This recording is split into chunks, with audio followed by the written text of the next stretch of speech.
Introdução. O cristianismo institucional, que tem alimentado a civilização ocidental há mais de 2000 anos, pode ter sido construída sobre uma gigantesca falha em sua doutrina, a negação do feminino. Durante muitos anos, convivi com uma vaga sensação de que algo estava radicalmente errado com o meu mundo. Sentia que, por um período longo demais, o feminino em nossa cultura vinha sendo desprezado e desvalorizado. Mas foi somente em 1985 que encontrei provas documentais de uma devastadora fratura na história cristã.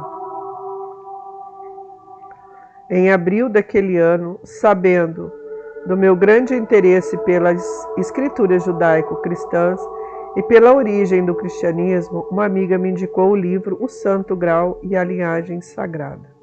Após essa leitura, fiquei completamente atônita. Minha primeira reação foi achar que os outros, Michael Beigen, Richard Legge e Henry Lincoln, tinham que estar errados. Sua obra era quase uma blasfêmia. Eles sugeriam que Jesus Cristo havia sido casado com a outra Maria, citado nos evangelhos, a que chamavam a Madalena, a mulher que na arte ocidental era mostrada carregando um vaso de alabastro.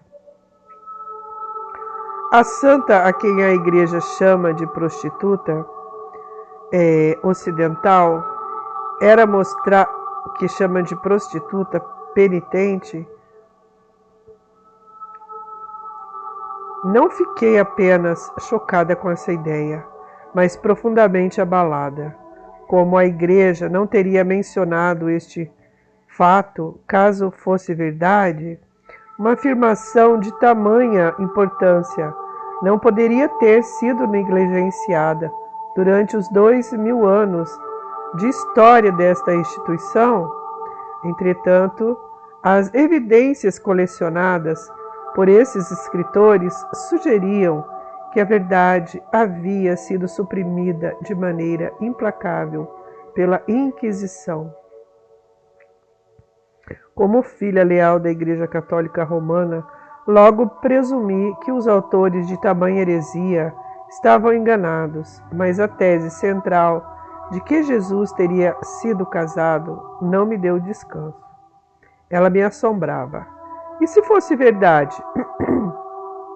E se Maria Madalena, a suposta mulher de Jesus, tivesse sido apagada da história e a igreja que se iniciava tivesse continuado a se desenvolver sem a delicada presença desta mulher?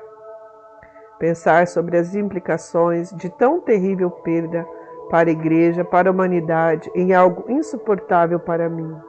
Aos prantos orei para entender essa versão herética do Evangelho. Eu sabia que precisava descobrir a verdade.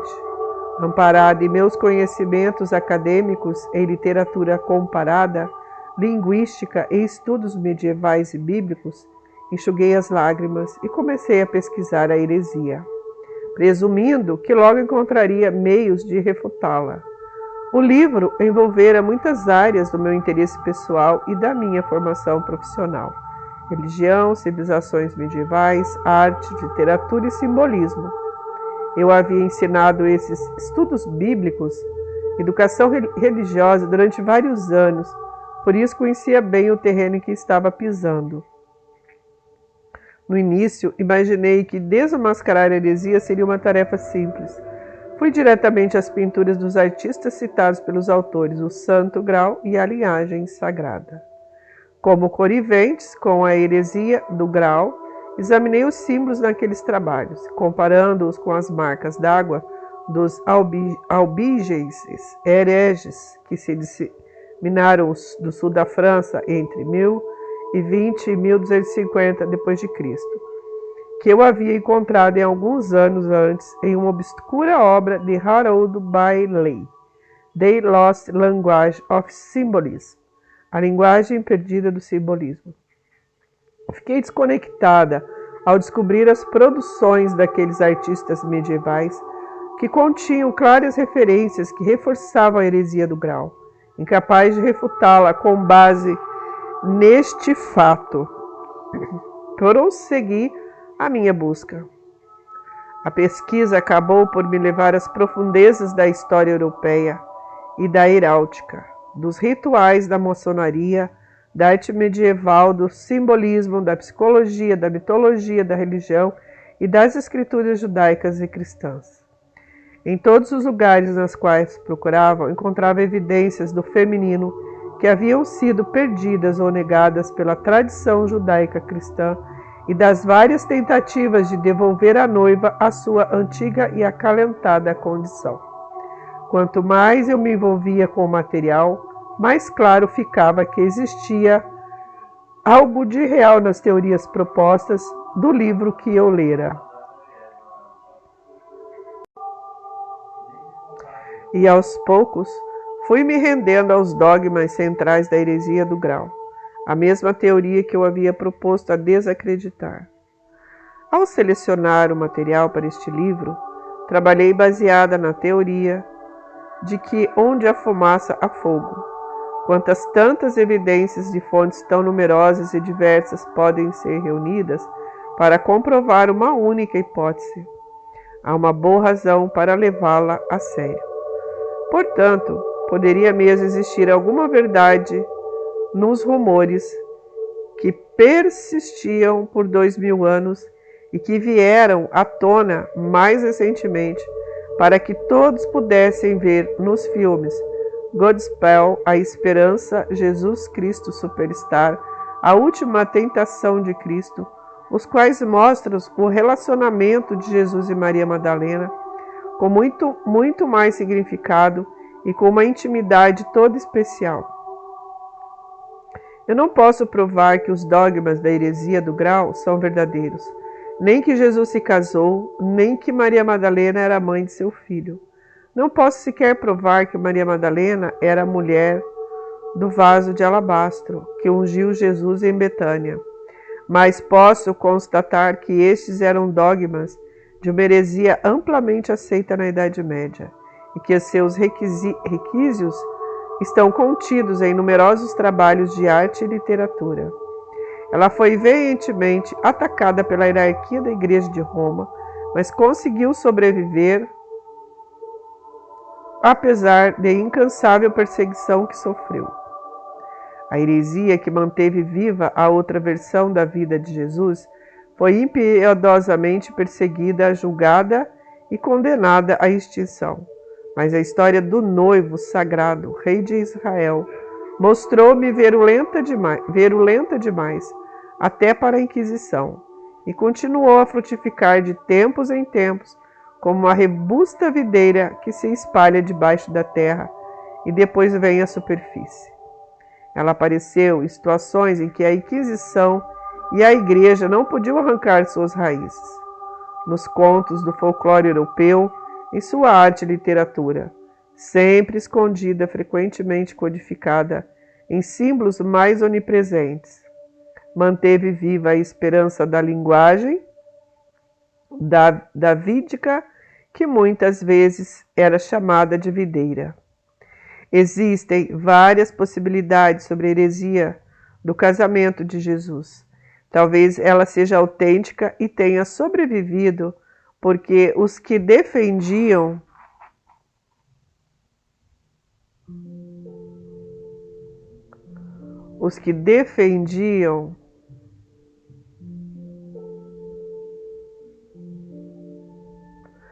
não apenas acreditavam nela, mas sabiam que era verdadeira.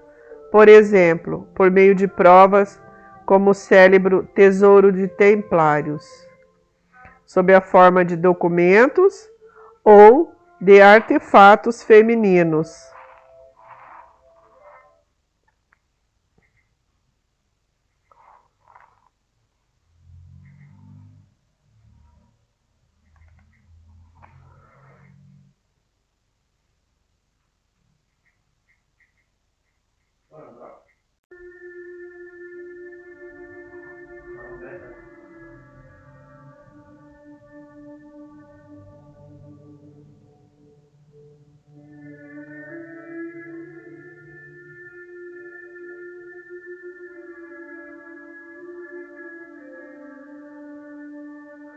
Existem várias possibilidades sobre a heresia do casamento de Jesus. Talvez ela seja autêntica e tenha sobrevivido porque os que a defendiam não apenas acreditavam nela como sabiam que era verdadeira. Por exemplo, por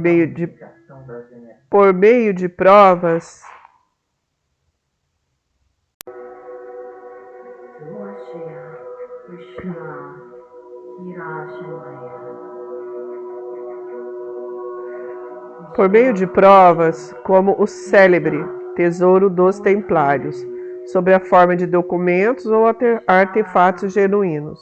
Ou talvez ela tenha sido disseminada na tentativa de devolver o princípio do feminino perdido ao dogma cristão, que estava claramente desequilibrado em favor do masculino.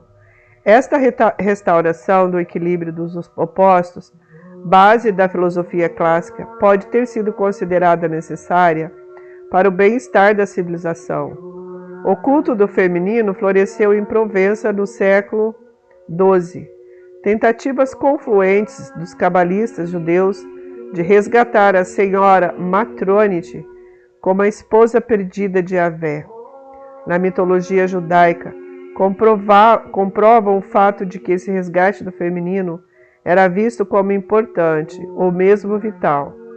Um movimento semelhante acontece hoje no mundo ocidental, revelando-se em estudos junquianos na área da psicologia, nos conceitos asiáticos do Yang Ying e na consciência da deusa. Também são muito significativas as numerosas aparições recentes da Virgem Maria, a única imagem da deusa permitida pela cristandade, e suas imagens têm sido vistas derramando lágrimas em igrejas cristãs por todo o mundo.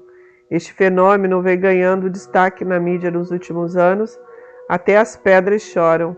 O feminino desprezado e esquecido está suplicando para ser reconhecido e abraçado por nossa era moderna.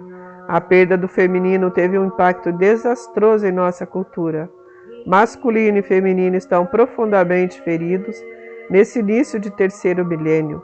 As dádivas do feminino não foram aceitas ou apreciadas por completo. Enquanto isso, o masculino, frustrado pela incapacidade de harmonizar suas energias com o feminino bem desenvolvido, continua a liderar o mundo empunhando a espada, brandindo armas e irresponsavelmente atacando com violência e destruição.